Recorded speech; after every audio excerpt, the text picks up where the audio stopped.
Good morning, everybody.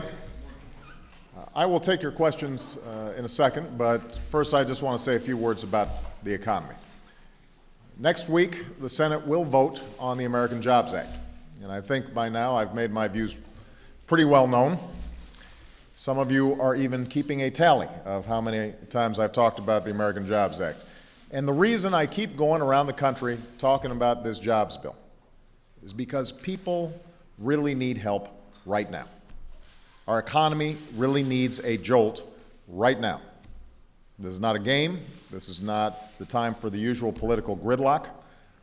The problems Europe is having today could have a very real effect on our economy at a time when it's already fragile. But this jobs bill can help guard against another downturn if the situation in Europe gets any worse. It'll boost economic growth. It'll put people back to work. And by the way, this is not just my belief. This is what independent economists have said, not politicians, not just people in my administration. Independent experts who do this for a living have said this jobs bill will have a significant effect for our economy and for middle-class families all across America. And what these independent experts have also said is that if we don't act, the opposite will be true. There will be fewer jobs. There will be weaker growth.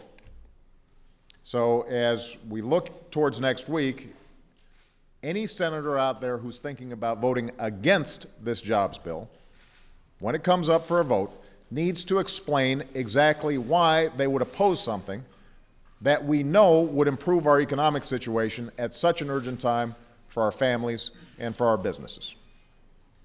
You know, congressional Republicans say one of the most important things we can do is cut taxes. Then they should love this plan. This jobs bill would cut taxes for virtually every worker and small business in America. If you're a small business owner that hires someone or raises wages, you would get another tax cut. If you hire a veteran, you get a tax cut. Right now, there's a small business in Ohio that does high-tech manufacturing, and they've been expanding for the past 2 years. They're considering hiring more, and this tax break would encourage them to do it. Hundreds of thousands of teachers and firefighters and police officers have been laid off because of state budget cuts. This jobs bill has funding to put a lot of those men and women back to work. It has funding to prevent a lot more from losing their job. I had a chance to meet a young man named Robert Barrows.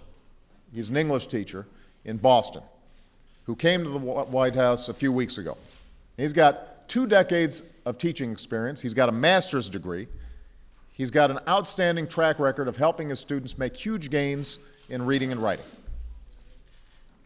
In the last few years, he's received 3 pink slips because of budget cuts.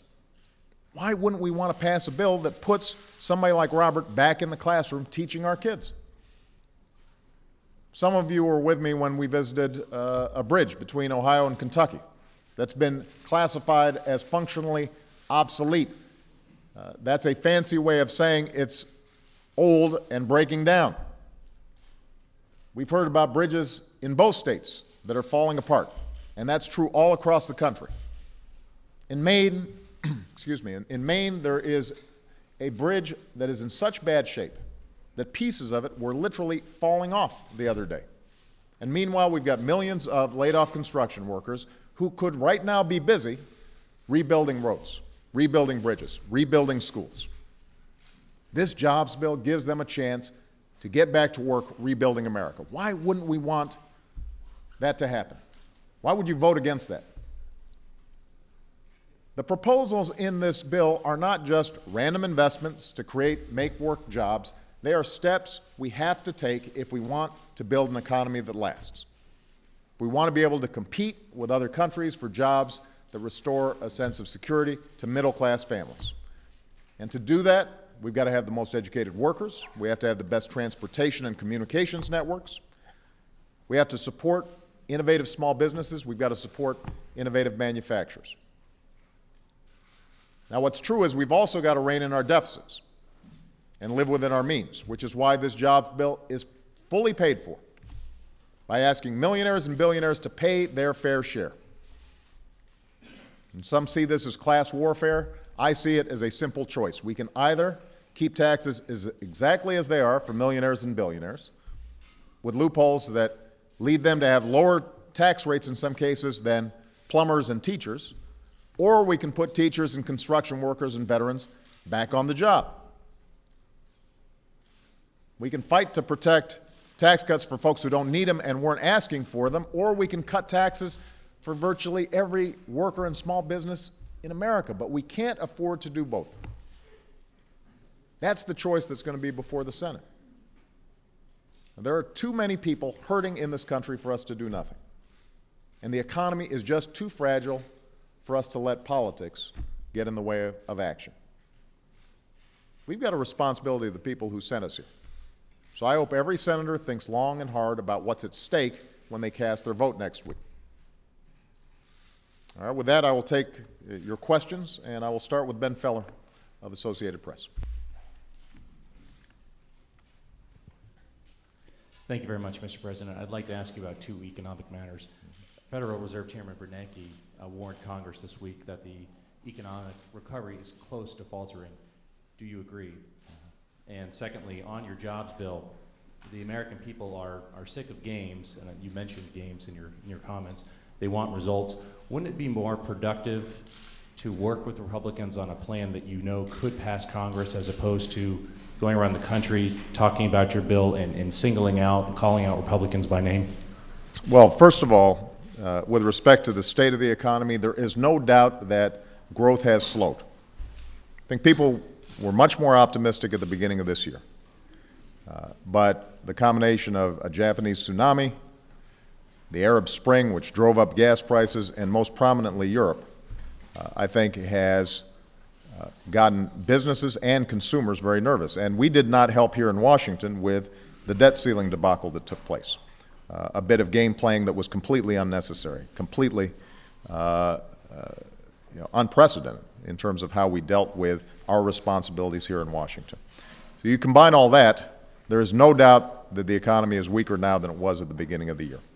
And every independent economist who has looked at this question carefully believes that for us to make sure that we are taking out an insurance policy against a possible double-dip recession, it is important for us to make sure that we are boosting consumer confidence, putting money into their pockets, cutting taxes where we can for small businesses, and that it makes sense for us to put people back to work doing the work that needs to be done.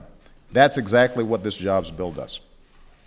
Now, with respect to working with Congress, I think it's fair to say that I have gone out of my way in every instance, sometimes at my own political peril and to the frustration of Democrats, to work with Republicans to find common ground to move this country forward. In every instance, whether it was during the lame duck session, when we were able to get an agreement on making sure that the payroll tax was cut in the first place and making sure that unemployment insurance was extended, to my constant efforts during the debt ceiling to try to get what's been called a grand bargain, in which we had a balanced approach to actually bringing down our deficit and debt in a way that wouldn't hurt our recovery. Each time, what we've seen is games playing, a preference to try to score political points rather than actually get something done on the part of the other side. And that has been true not just over the last 6 months, that's been true over the last 2.5 years. Now, the bottom line is this. Our doors are open.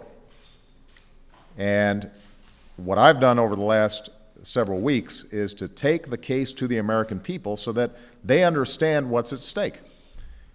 It is now up to all the senators and hopefully all the members of the House to explain to their constituencies why they would be opposed to common sense ideas that historically have been supported by Democrats and Republicans in the past. Why would you be opposed to tax cuts for small businesses and tax cuts for American workers? My understanding is that for the last decade, they've been saying we need to lower taxes for folks. Well, why wouldn't we want to do that through this jobs bill? We know that we've got roads and bridges and schools that need to be rebuilt. And historically, Republicans haven't been opposed to rebuilding roads and bridges. Why would you be opposed now? We know that the biggest problem that we've had in terms of unemployment over the last several months has not been in the private sector. It's actually been layoffs of teachers and cops and firefighters. We've created over 2 million jobs in the private sector, 1 million jobs this year alone in the private sector, but in the public sector, we keep on seeing these layoffs having an adverse effect on economies in states all across the country. Why wouldn't we want to make sure that those teachers are in the classroom teaching our kids? So here's the bottom line. My expectation and hope is that everybody will vote for this jobs bill because it reflects those ideas that traditionally have been supported by both Democrats and Republicans. If it turns out that there are Republicans who are opposed to this bill, they need to explain to me, but more importantly to their constituencies and the American people, why they're opposed and what would they do. We know that this jobs bill, based on independent analysis, could grow the economy almost an additional 2%. That could mean an additional 1.9 million jobs. Do they have a plan that would have a similar impact? Because if they do, I'm happy to hear it. But I haven't heard them offer alternatives that would have that same kind of impact, and that's what we need right now. You know, a lot of the problems that this economy is facing are problems that predate the financial crisis. Middle-class families seeing their wages and their incomes flat, despite rising costs for everything from health care to a college education. And so folks have been struggling, not just for the last 3 years, they've been struggling for over a decade now. And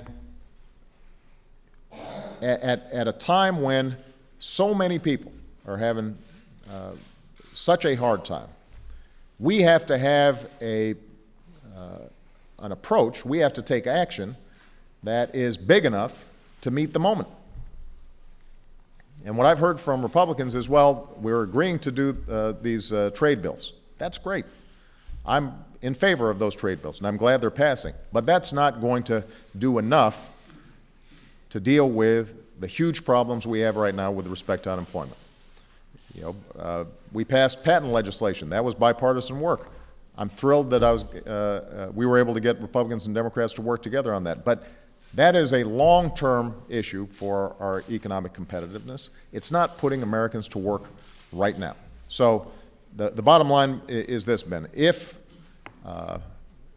next week senators have additional ideas that will put people back to work right now and meet the challenges of the current economy, we are happy to consider them. But every idea that we put forward are ones that traditionally have been supported by Democrats and Republicans alike. And I think it's important for us to have a vote on those ideas because I believe that it's very hard to argue against them. And if Mr. McConnell chooses to vote against it, or if members of his caucus choose to vote against it, I promise you we're going to keep on going, and we will put forward, maybe piece by piece, each component of the bill. And each time they're going to have to explain why it is that they'd be opposed to putting teachers back in the classroom or rebuilding our schools or giving tax cuts to middle-class folks and giving tax cuts to small businesses. Do you think the recovery is close to faltering? I think that if we don't take action, then we could end up having more significant problems than we have right now. And some of it's just simple math. The payroll tax cut that we passed is set to expire. The jobs plan includes an extension of the payroll tax cut. Now, if that is not extended, then that is over $1,000 out of the pockets of the average American family at a time when they're already feeling a severe pinch. That means they're going to be spending less. That means businesses are going to have less customers, and that's going to have an adverse effect on an economy that is already weaker than it should be. Okay. Chuck Todd. Thank you, Mr. President. Before I get to my question, Do we assume by how you're talking about the bill in the Senate that you are okay with the change and how to pay for it, the surtax, the 5.6% surtax on millionaires? We've always said that we would be open to a variety of ways to pay for it.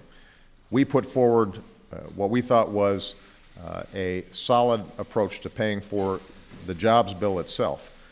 Keep in mind, though, that what I've always said is that not only do we have to pay for the jobs bill, but we also still have to do more in order to reduce the debt and the deficit. So the approach that the Senate is taking, I'm comfortable with in order to deal with the jobs bill. We're still going to need to reform this tax code to make sure that we're closing loopholes, closing special interest tax breaks, making sure that the very simple principle, what we call the Buffett rule, which is that millionaires and billionaires aren't paying lower tax rates than ordinary families, that's in place. So there's going to be more work to do with respect to making our tax system fair and just and promoting growth. But in terms of the immediate action of getting this jobs bill passed, I'm fine with the approach that they're taking. My question has to do with your powers of persuasion. During the debt ceiling debate, you asked for the American public to call members of Congress, and switchboards got jammed. You have done a similar thing while going around the country doing this, talking to members of Congress. There's not the same reaction. You're not hearing about phones being jammed. Talking to one member of Congress, he told me there's a disillusionment he's concerned about with the public, that maybe they just don't believe anything can get done anyway. Are you worried about your own powers of persuasion and maybe that the American public's not listening to you anymore? Well, no, what we've seen is the American people respond very enthusiastically to the specific provisions of the jobs bill. They are very skeptical about Congress's ability to act right now, and that's understandable. The American people are very frustrated. They've been frustrated for a long time. They don't get a sense that folks in this town are looking out for their interests. They get a sense that folks in this town are thinking about their own jobs, their own careers, their own advancement, their party interests. And so if the question is, Chuck, are people feeling cynical and frustrated about the prospects of positive action in this city? Absolutely. And I can go out there and make speeches, but until they actually see action, some of that cynicism is going to be there. As you said during the debt ceiling debate,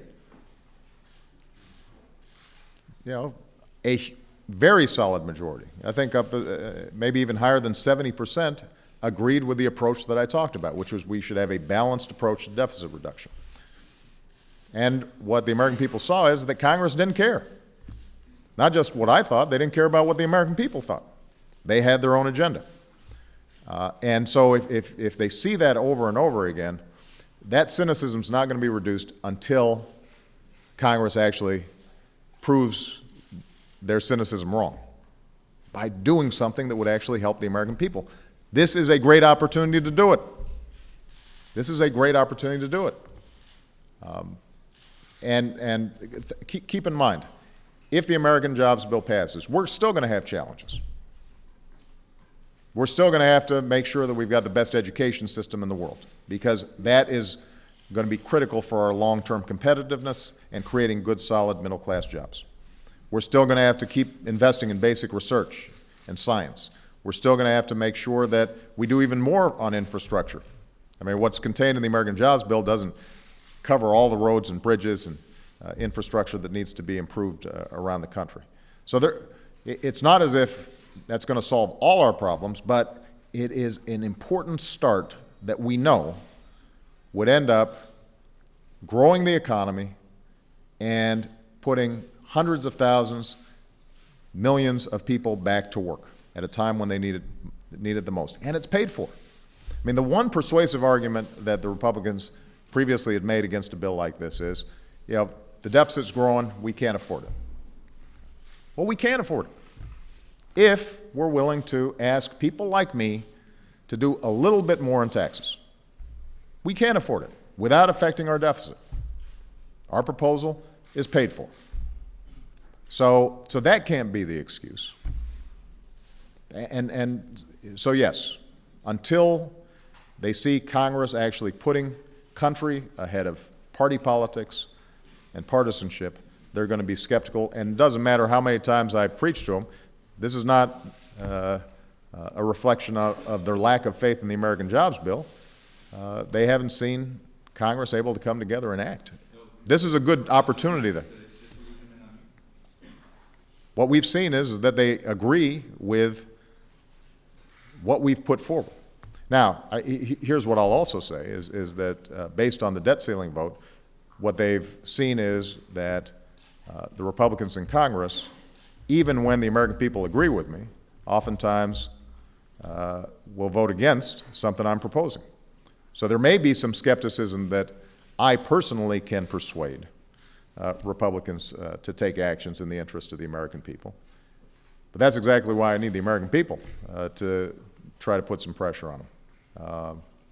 Because, I think justifiably what they've seen is that oftentimes even ideas that used to be supported by Republicans, if I'm proposing them, suddenly Republicans forget it and they decide they're against it. Jackie. Thank you, Mr. President. As you travel the country, you also take credit for tightening regulations on Wall Street through the Dodd-Frank law and about your efforts to combat income inequality. There's this movement, Occupy Wall Street, which has spread from Wall Street to other cities. They clearly don't think that you or Republicans have done enough, that you're in fact part of the problem. Are you following this movement, and what would you say to its people that are attracted to it? Obviously, I've heard of it. I've seen it on television. I think it expresses the frustrations that the American people feel, that we had the biggest financial crisis since the Great Depression, huge collateral damage all throughout the country, all across Main Street. And yet, you're still seeing some of the same folks who acted irresponsibly trying to fight efforts to crack down on abusive practices that got us into this problem in the first place. So yes, I think people are frustrated, and the protesters are giving voice to a more broad-based frustration about how our financial system works. Now keep in mind, I have said before, and I will continue to repeat, we have to have a strong, effective financial sector in order for us to grow. And I used up a lot of political capital, and I've got the dings and bruises to prove it, in order to make sure that we prevented a financial meltdown and that banks stayed afloat. And that was the right thing to do, because had we seen a financial collapse, then the damage to the American economy would have been even worse. But what I've also said is that for us to have a healthy financial system, that requires that banks and other financial institutions compete on the basis of the best service and the best products and the best price, and it can't be competing on the basis of hidden fees, deceptive practices, or derivative cocktails that nobody understands and that expose the entire economy to enormous risks. And that's what Dodd-Frank was designed to do. It was designed to make sure that we didn't have the necessity of taxpayer bailouts, that we said, you know what, we're going to be able to control these situations so that if these guys get into trouble, we can isolate them, quarantine them, and let them fail. It says that we're going to have a consumer watchdog on the job all the time, who's going to make sure that they are dealing with customers in a fair way, and we're eliminating hidden fees on credit cards. Mortgage brokers are going to have to actually have to be straight with people about what they're purchasing. And what we've seen over the last year is not only did the financial sector with the Republican Party in Congress fight us every inch of the way, but now you've got these same folks suggesting that we should roll back all those reforms and go back to the way it was before the crisis. Today, my understanding is we're going to have a hearing on Richard Cordray, who is my nominee to head up the Consumer Financial Protection Bureau. He would be America's chief consumer watchdog when it comes to financial products. Now, this is a guy who is well regarded in his home state of Ohio, has been the treasurer of Ohio, the attorney general of Ohio. Republicans and Democrats in Ohio all say that he is a serious person who looks out for consumers. He has a good reputation. And Republicans have threatened not to confirm him, not because of anything he's done, but because they want to roll back the whole notion of having a consumer watchdog. You've got Republican presidential candidates whose main economic policy proposals is we'll get rid of the financial reforms that are designed to prevent the abuses that got us into this mess in the first place. That does not make sense to the American people. They are frustrated by it. And they will continue to be frustrated by it until they get a sense that everybody's playing by the same set of rules and that you're rewarded for responsibility and doing the right thing as opposed to gaming the system. So I'm going to be fighting every inch of the way here in Washington to make sure that we have a consumer watchdog that is preventing abusive practices by the financial sector. I will be hugely supportive of banks and financial institutions that are doing the right thing by their customers. We need them to be lending. We need them to be lending more to small businesses. We need them to help do what traditionally banks and financial services are supposed to be doing, which is providing businesses and families resources to make productive investments that will actually build the economy. But until the American people see that happening, yes, they're going to continue to express frustrations about what they see as two sets of rules. Do you think Occupy Wall Street has the potential to be like Tea Party movement of 2012? You know, what I think is that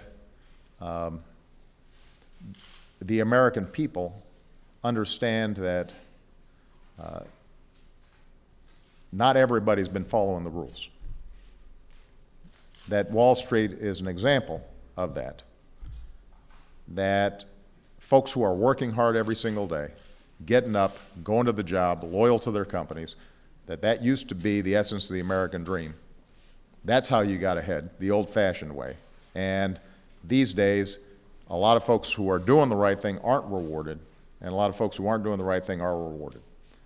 And that's going to express itself politically in 2012 and beyond until people feel like, once again, we're getting back to some old-fashioned American values in which, if you're a banker, then you are making your money by making prudent loans to businesses and individuals to build plants and equipment and hire workers that are creating goods and products that are building the economy and benefiting everybody. Jake Tapper.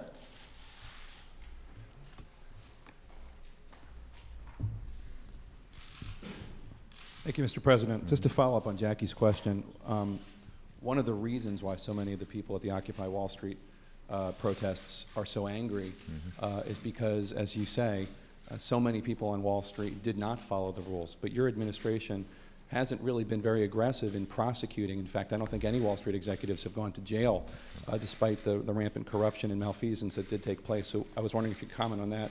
And then just as a separate question, as you're watching the Solyndra and Fast and Furious controversies play out, I'm wondering if it gives you any pause about any of the decision-making going on in your administration. Some of the emails that Democrats put out indicating that people at the Office of Management and Budget were concerned about the Department of Energy. Some of the emails going on and with the Attorney General saying he didn't know about the details of Fast and Furious. Are you worried at all about how your administration is running? Well, first on the issue of prosecutions on Wall Street. One of the biggest problems about the collapse of Lehman's and the subsequent financial crisis and the whole subprime lending fiasco is that a lot of that stuff wasn't necessarily illegal. It was just immoral or inappropriate or reckless. That's exactly why we needed to pass Dodd-Frank, to prohibit some of these practices. You know, the financial sector is very creative, and they are always looking for ways to make money. That's their job. And if there are loopholes and rules that can be bent and arbitrage to be had, they will take advantage of it. So, you know, without commenting on particular prosecutions, obviously that's not my job, that's the Attorney General's job. You know, I think part of people's frustrations, part of my frustration, was a lot of practices that should not have been allowed weren't necessarily against the law, but they had a huge destructive impact.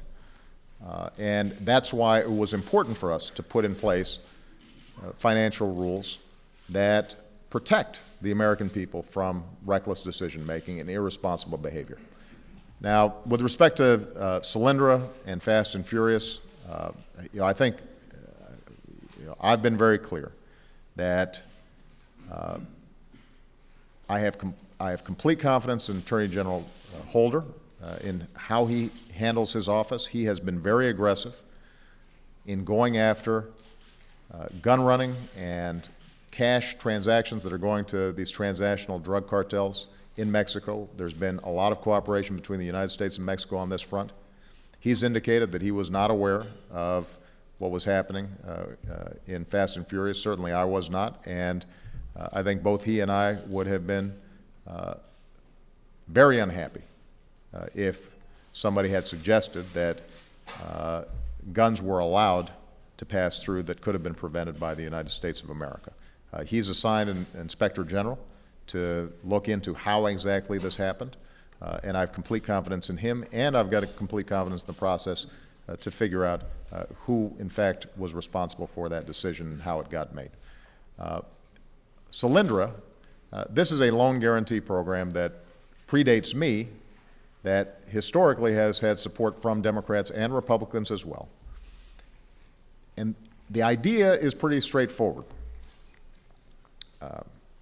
If we are going to be able to compete in the 21st century, then we've got to dominate cutting-edge technologies. We've got to dominate cutting-edge manufacturing. Clean energy is part of that package of technologies of the future that have to be based here in the United States if we're going to be able to succeed. Now, the loan guarantee program is designed to meet a particular need in the marketplace, which is a lot of these small startups, they can get angel investors, they can get several $1 million to get a company going, but it's very hard for them to then scale up, particularly if these are new cutting-edge technologies. It's hard for them to find private investors. And part of what's happening is China and Europe, other countries, are putting enormous subsidies into these companies and giving them incentives to move offshore. Even if the technology was developed here in the United States, they end up going to China because the Chinese government say, we're going to help you get started, we'll help you scale up, we'll give you low-interest loans or no-interest loans, we will give you siting, we will do whatever it takes for you to get started here. And that's part of the reason why a lot of technologies that developed here, we've now lost the lead in. Solar energy, wind energy. And so what the loan guarantee program was designed to do was to close that gap and say, let's see if we can help some of those folks locate here and create jobs here in the United States. Now, we knew from the start that the loan guarantee program was going to entail some risk, by definition. If it was a risk-free proposition, then we wouldn't have to worry about it. But the overall portfolio has been successful. It has allowed us to help companies, for example, start advanced battery manufacturing here in the United States. It's helped to create jobs. There were going to be some companies that did not work out. Solyndra was one of them. But the process by which the decision was made was on the merits. It was straightforward.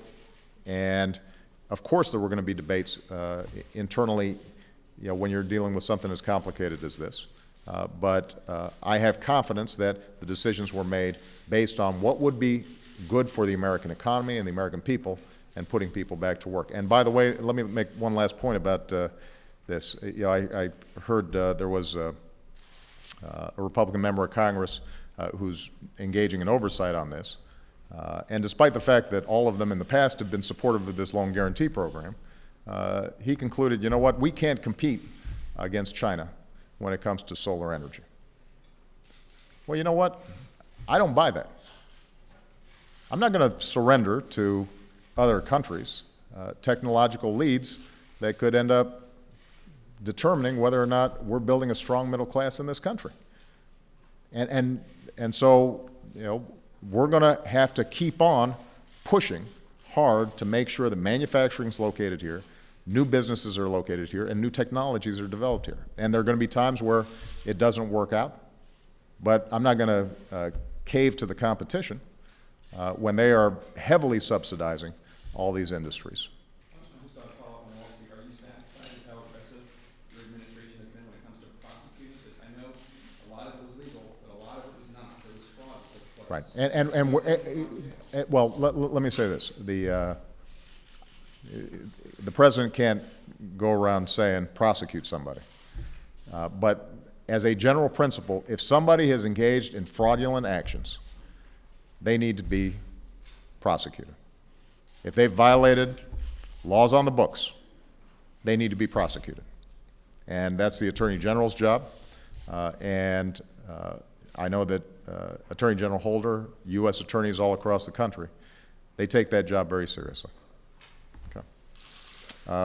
Hans.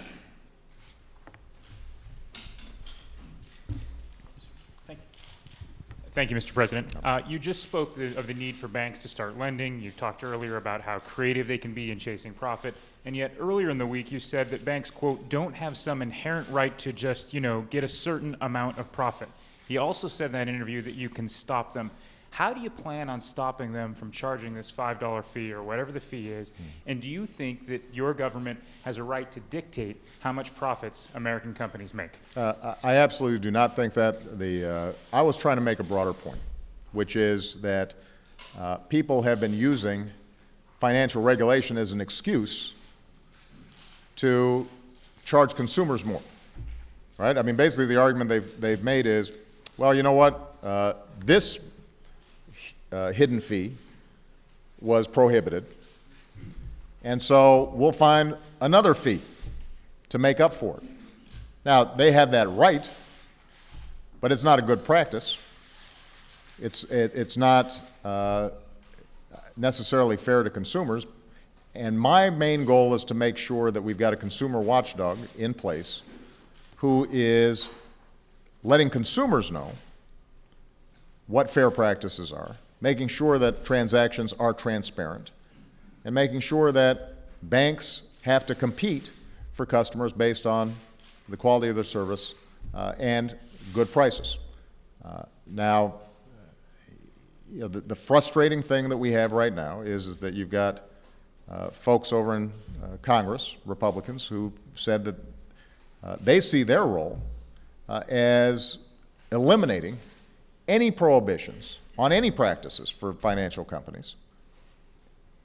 And I think that's part of the frustration that the American people feel, because they've just gone through a period in which they were seeing a bunch of hidden fees, rate hikes that they didn't know about, fine print that they could not understand. That's true for credit cards, that's true for mortgages. It contributed to overall weakness in the economy.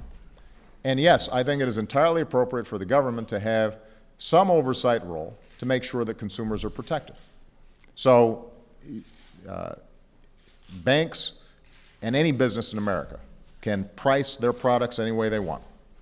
That's how the free market works. As long as there's transparency and accountability and consumers understand what they're getting, and there are going to be instances where a policy judgment is made that, you know what, there's certain practices that just aren't fair. And you know, that's how the market's always operated. So is it your understanding consumer financial protection to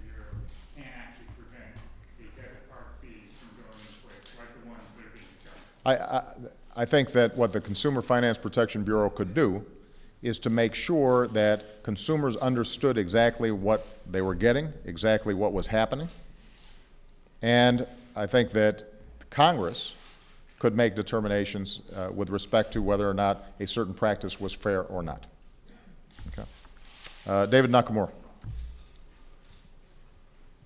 Thank you, Mr. President. Just following up on Jake's question about Solyndra. The loan program, guaranteed loan program that you talked about was giving out $38 billion in guaranteed loans and promised to save or create 65,000 jobs, green jobs, and clean energy. And there's been reports even that actually only 3,500 new jobs have been created in that industry. Why has that industry been so slow to respond to the investment that your administration has provided? And what do you see going forward as to how it will respond? Well, you know, I think that what has been true historically is that businesses that rely on new technologies, a lot of times it's going to take a while before they get takeoff. And there are a lot of upfront investments that have to be made in research and capital and so forth, a lot of barriers for companies that are trying to break in. Keep in mind that clean energy companies are competing against traditional energy companies. And you know, traditional energy is still cheaper in a lot of ways.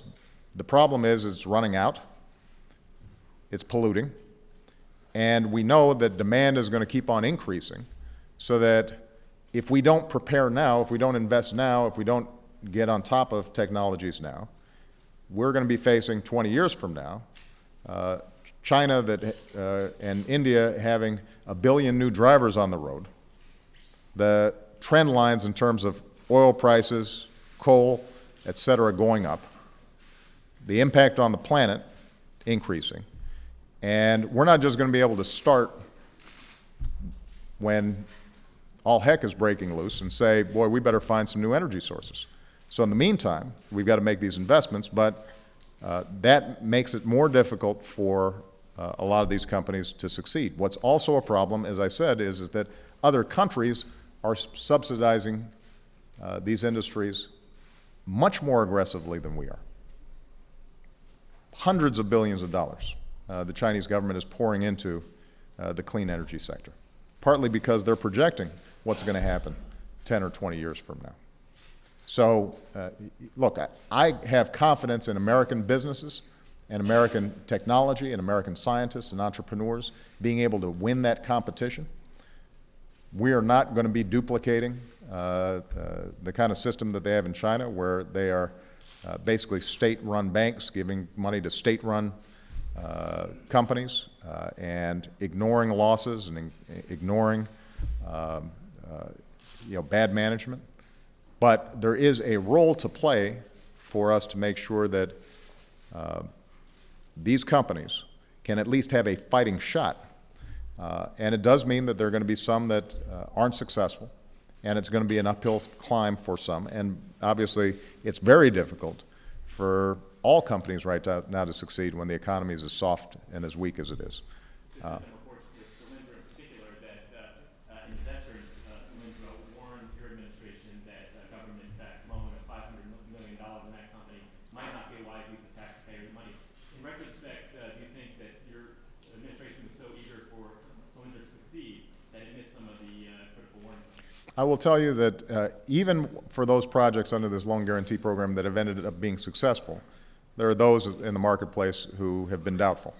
So, I mean, there's always going to be a debate about whether this particular approach to this particular technology is going to be successful or not. And all I can say is that the Department of Energy made these decisions based on their best judgment about what would make sense.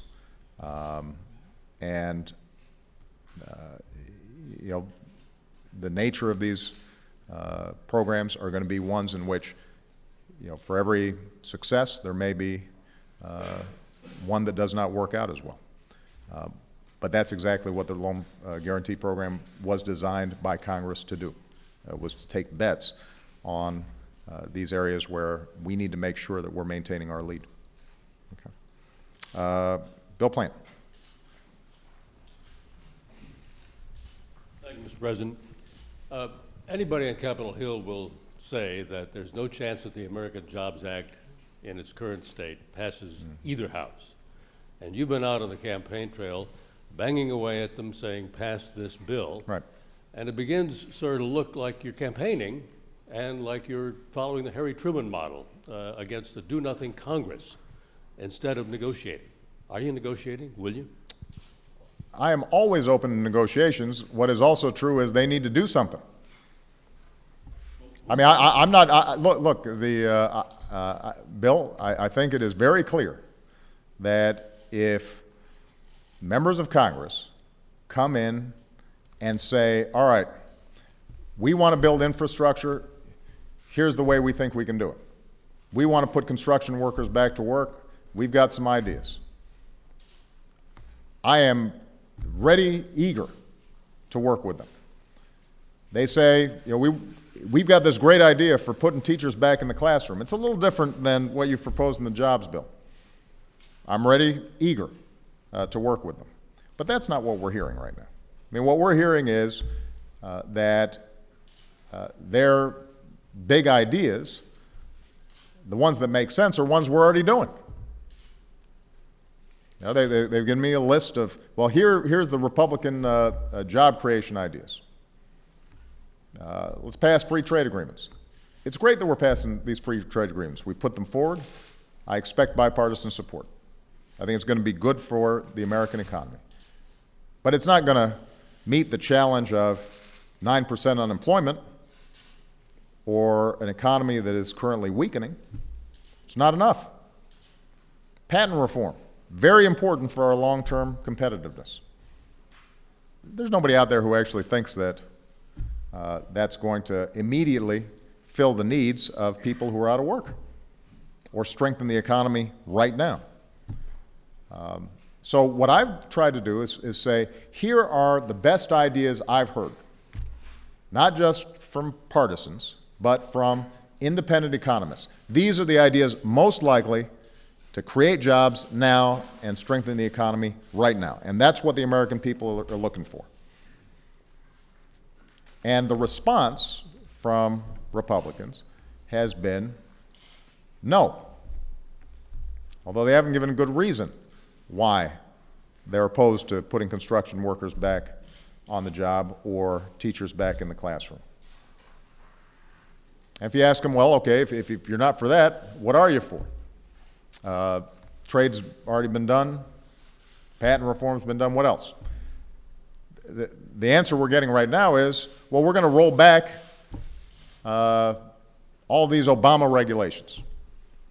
So their big economic plan to put people back to work right now is to roll back financial protections and allow banks to charge hidden fees on credit cards again, or weaken consumer watchdogs. Or alternatively, they've said, we'll roll back regulations that make sure we've got clean air and clean water. Eliminate the EPA. Does anybody really think that that is going to create jobs right now and meet the challenges of a global economy that is weakening with all these forces coming into play? I mean, here's a good question. Here's a little homework assignment for folks. Go ask the Republicans what their jobs plan is if they're opposed to the American Jobs Act, and have it scored, have it assessed by the same independent economists that assessed our jobs plan. These independent economists say that we could grow the economy as much as 2%, and as many as 1.9 million workers would be back on the job. I think it'd be interesting to have them do a similar assessment. Same people. Some of these folks, by the way, traditionally have worked for Republicans, not just Democrats. Have those economists evaluate what, over the next 2 years, the Republican jobs plan would do. I'll be interested in the answer. I think everybody here, you know, I see some smirks in the audience because you know that it's not going to be real robust. And so Bill, the question then is, will Congress do something? If Congress does something, then I can't run against a do-nothing Congress. If Congress does nothing, then it's not a matter of me running against them. I think the American people will run them out of town because they are frustrated and they know we need to do something big and something bold.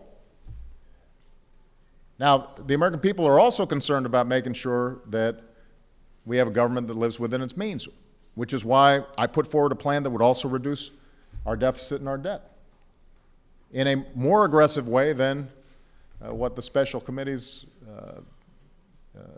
been charged with. You know, folks want to talk about corporate tax reform. I've already said I'm happy to engage with them on corporate tax reform. I'm happy to engage with them working to see what we can do to streamline and simplify our tax code, eliminate all the loopholes, eliminate these special interest carve-outs, and potentially lower rates in the process while raising more revenue. I am happy to negotiate with them on a whole host of issues, but right now we've got an emergency. And the American people are living that emergency out every single day, and they have been for a long time. You know, they are working really hard, and if they're not on the job, then they're working really hard to find a job. And they're losing their homes, and their kids are having to drop out of school because they can't afford student loans, and they're putting off visiting a doctor because when they lost their job, they lost their health insurance. They are struggling.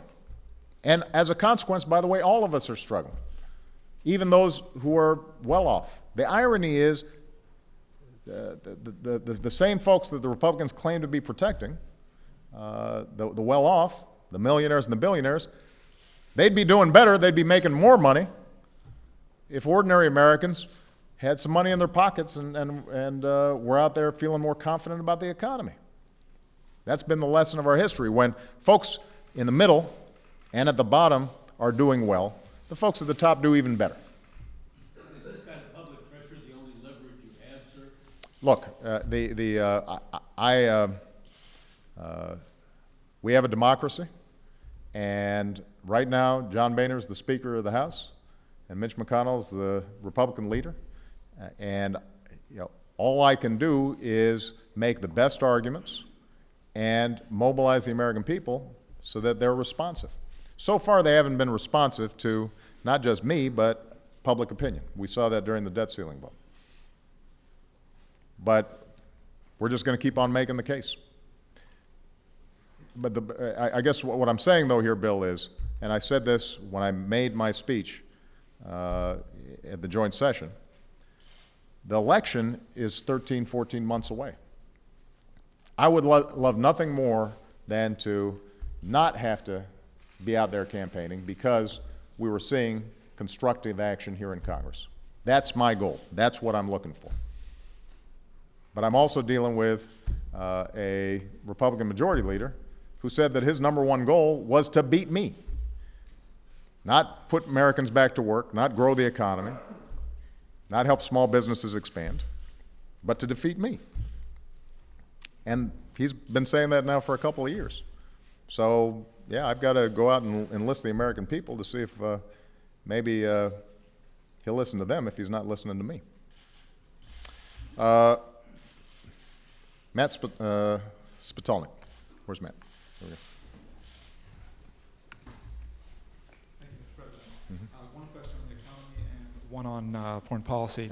First of all, the Senate has taken up today a bill aimed at pressuring China to let its currency rise. What's your position on that bill? Would you veto or sign it should it hit your desk? On the foreign policy front, do you agree with Admiral Mullen's accusation that Pakistan's intelligence agency has used the Haqqani network as a virtual arm? And what, if any, consequences, up to and including a cutoff of aid, would you be willing to consider?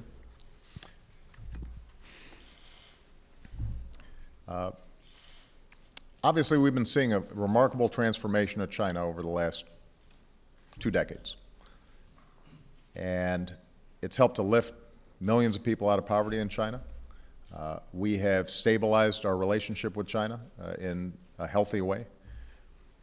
But what is also true is that China has been very aggressive in gaming the trading system to its advantage and to the disadvantage of other countries, particularly the United States. And I have said that publicly, but I've also said it privately to Chinese leaders. And currency manipulation is one example of it, or at least intervening in the currency markets in ways that have led their currency to be valued lower than the market would normally dictate. And that makes their exports cheaper, and that makes our exports to them more expensive. So we've seen some improvement, some slight appreciation over the last year, but it's not enough. It's not just currency, though. We've also seen, for example, intellectual property, technologies that were created by U.S. companies with a lot of investment, a lot of upfront capital, taken, not protected properly by Chinese firms. And we've pushed China on that issue as well. Ultimately, I think that you can have a win-win trading relationship with China. I'm very pleased that we're going to be able to potentially get a trade deal with South Korea. But I believe what I think most Americans believe, which is trade is great as long as everybody's playing by the same rules. Now, the legislation that is being presented in Congress is an effort to get at that. My main concern, and I've expressed this to Senator Schumer, is whatever tools we put in place, let's make sure that these are tools that can actually work, that they're consistent with our international treaties and obligations. I don't want a situation where we're just passing laws that are symbolic, knowing that they're probably not going to be upheld by the World Trade Organization, for example, and then suddenly U.S. companies are subject to a whole bunch of sanctions. I think we've got a strong case to make, but we've just got to make sure that we do it in a way that's going to be effective. Last point is my administration's actually been more aggressive than any in recent years in going after some of these practices. We've brought very aggressive enforcement actions against China for violations in the tire case, for example, where it's been upheld by the World Trade Organization that they were engaging in unfair trading practices. And that's given companies here in the United States a lot of relief. So my overall goal is I believe U.S. companies, U.S. workers, we can compete with anybody in the world. I think we can make the best products, and a huge part of us winning the future, a huge part of rebuilding this economy on a firm basis that's not just reliant on maxed out credit cards and a housing bubble and financial speculation, but is dependent on us making things and selling things. I am absolutely confident that we can win that competition. But in order to do it, we've got to make sure that we're aggressive in looking out for the interests of American workers and American businesses, and that everybody's playing by the same rules, and that we're not getting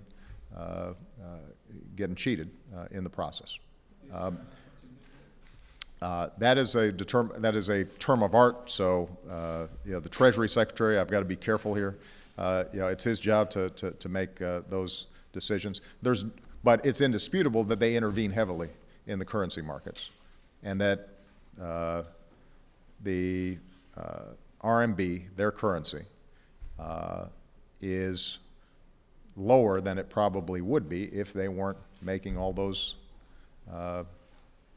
purchases in the currency markets to keep the RMB lower. With respect to Pakistan, I have said that my number one goal is to make sure that Al-Qaeda cannot attack the U.S. homeland and cannot affect U.S. interests around the world. And we have done an outstanding job, I think, in going after directly al-Qaeda in this border region between Pakistan and Afghanistan. We could not have been as successful as we have been without the cooperation of the Pakistan government. And so on a whole range of issues, they have been an effective partner with us. What is also true is that for our goal of being able to transition out of Afghanistan and leave a stable government behind, one that is independent, one that is respectful of human rights, one that is democratic, that Pakistan, I think, has been more ambivalent about some of our goals there. And I think that they have hedged their bets in terms of what Afghanistan would look like. And part of hedging their bets is having interactions with some of the unsavory characters who they think might end up regaining power in Afghanistan after coalition forces have left.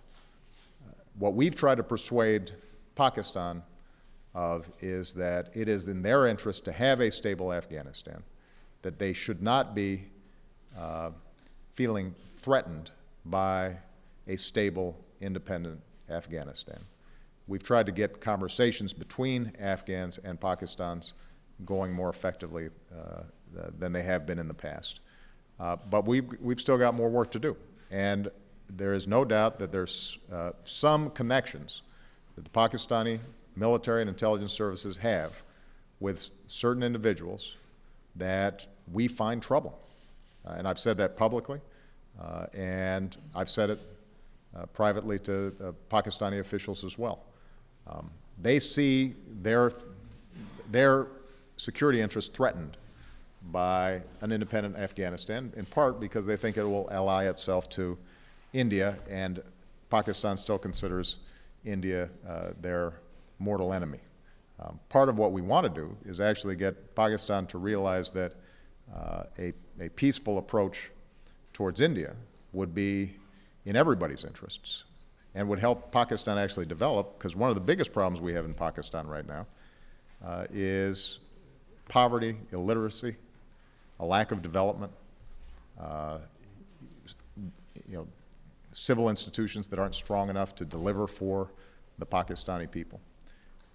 And in that environment, you've seen extremism grow. You've seen militancy grow that doesn't just threaten our efforts in Afghanistan, but also threatens the Pakistani government and the Pakistani people as well. So trying to get that reorientation is something that we're continuing to work on. It's not easy. I'm sorry, sir. Consequences if we do not sever ties? We will constantly evaluate our relationship with Pakistan based on, is overall this helping to protect Americans and our interests? We have a great desire to help the Pakistani people strengthen their own society and their own government. And so I'd be hesitant to punish aid for flood victims in Pakistan because of poor decisions by their intelligence services. But there's no doubt that we're not going to feel comfortable with a long-term strategic relationship with Pakistan if we don't think that they're mindful of our interests as well. I'll make this last question. Amir Madani.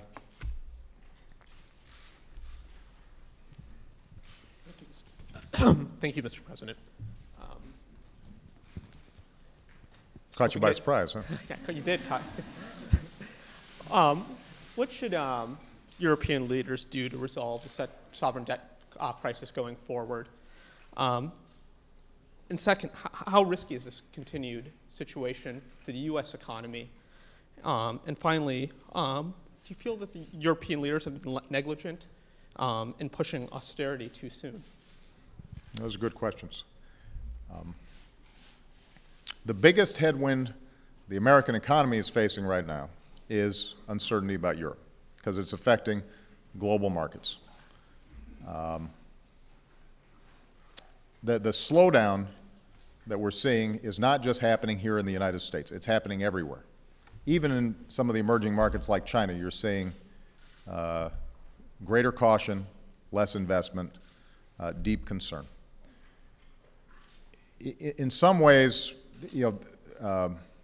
as frustrating as the financial sector has been here in the United States after the Lehman's collapse, the aggressive actions that were taken right after Lehman's did help us to strengthen the financial sector and the banking sector in ways that that Europe did not fully go through.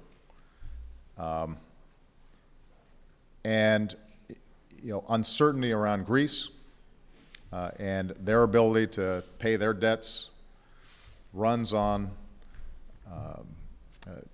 in the capital markets on the debt that many of these southern European countries have been facing, as well as Ireland and Portugal. All that's put severe strain on the world financial system. I speak frequently with Chancellor Merkel and President Sarkozy. They are mindful of these challenges. I think they want to act to prevent a sovereign debt crisis from spinning out of control or seeing the potential breakup of the euro. I think they're very committed to the European project. But their politics is tough because essentially they've got to get agreement with not only their own parliaments, they've got to get agreement with 20 parliaments or 24 parliaments or 27 parliaments. And engineering that kind of coordinated action is very difficult. But what I've been seeing over the last month is a recognition by European leaders of the urgency of the situation. And nobody's obviously going to be affected more than they will be if the situation there spins out of control. So I'm confident that they want to get this done.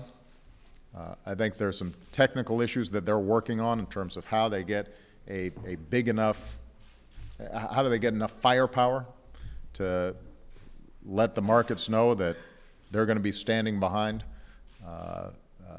Euro members who may be in a weaker position. But they've got to act fast. And we've got a G20 meeting coming up in November.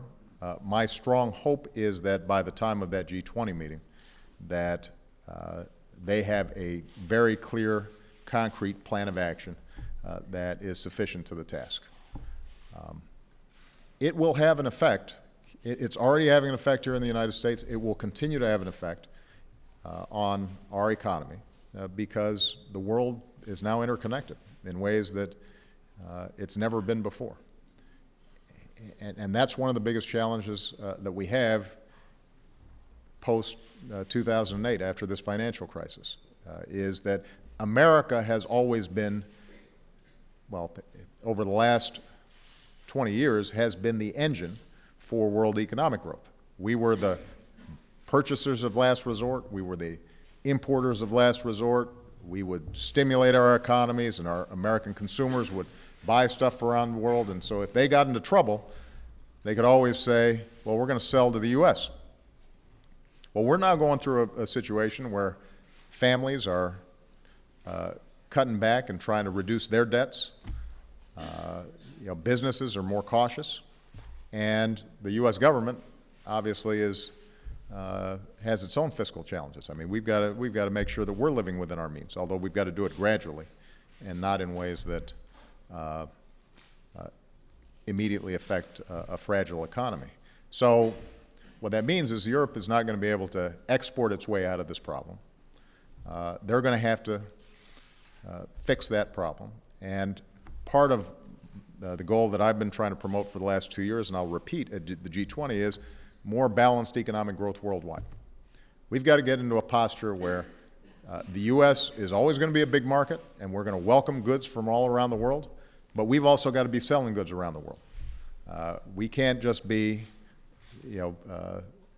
running up our debt in order to help other folks' economies. We've got to have, as not only families, our businesses, and our government, we've got to make sure that we're being prudent and we're producing here in the United States. And by the way, that's what's going to create strong middle-class jobs here in the United States. I think part of what's going on for the country generally is this sense of, you know what, a lot of that debt that had been built up prior to 2008, that we were living on borrowed time because the underlying fundamentals of the economy weren't as strong as they needed to be. And that's why not only do we have to put Americans back to work now, but we've also got to keep on reforming our education system so it's producing the highest skilled graduates in the world. That's why we've got to keep on investing in basic research and science. That's why we've got to make sure that we're rebuilding our infrastructure. That's why we've got to have a smarter energy policy, because that's a huge source of us having to import from other countries instead of being able to export to other countries. All those things are going to be important, and all those things are going to be challenging. They're going to be hard. But right now, we've got the problem of putting people back to work. That's why Congress needs to pass this jobs bill. And last point I'll make, if Bill's right and everybody on Capitol Hill is cynical and saying there's no way that the overall jobs bill passes in its current form, we're just going to keep on going at it. I want everybody to be clear. My intention is to insist that each part of this, I want an explanation as to why we shouldn't be doing it. Each component part. Putting people back to work, rebuilding our roads, putting teachers back in the classroom, tax cuts for small businesses and middle-class families, tax breaks for our veterans. We will just keep on going at it and hammering away until something gets done. And I would love nothing more than to see Congress act so aggressively that I can't campaign against them as a do-nothing Congress. All right? Thank you very much, everybody.